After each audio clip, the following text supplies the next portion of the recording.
Welcome.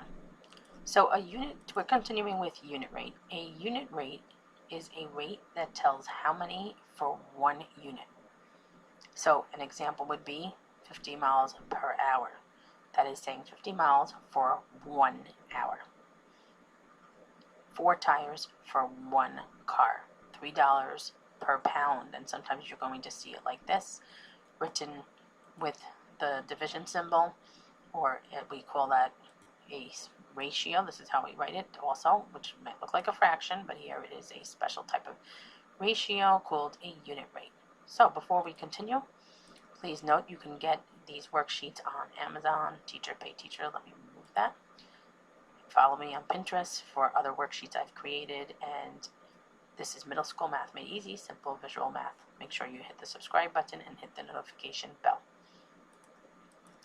So by this time you should have learned what a ratio is, and a unit rate is a special type of ratio where we're telling how much for one. How many miles for 1 hour? 50 miles for 1 hour, but we use the word per here, which means for one. Usually per always means for one. You're not usually going to see a number here, and that means for one. So if you see the word per, it almost always means, oh, that's a unit rate. Here it says $3, and when we see this here, this is a ratio, so $3 for 1 pound, per 1 pound. This is saying the same thing with the word per, but instead of writing the word, we would use the symbol for ratio, and a unit rate is a special type of ratio. 4 tires for 1 car.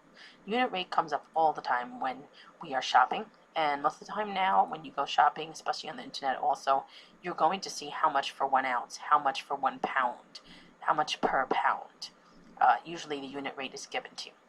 So before we even figure out how to determine and find a unit rate, let's first go over some examples so we make sure we understand the difference between a rate and a unit rate. So here are 4 problems, and we need to figure out which of these are rates and which of these are unit rates. So usually you'll have a rate, and from the rate you can figure out the unit rate. And here, the first example, 6 people for 1 bus. Well, they're telling how much for 1. So is this a unit rate or a rate? This is a unit rate. It's telling how much for 1.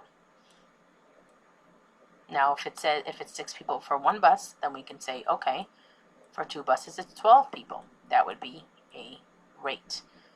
We can figure out a lot of things from just knowing the unit rate, which is why unit rate is so important and so helpful.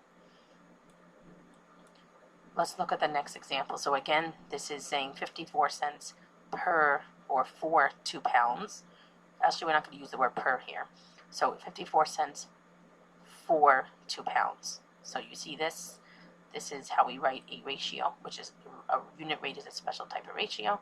And it just says the same thing with the word for, but we're writing it with symbols instead of with words. So 54 cents for 2 pounds. Is this a rate or a unit rate? Well, unit rate is telling how much for 1.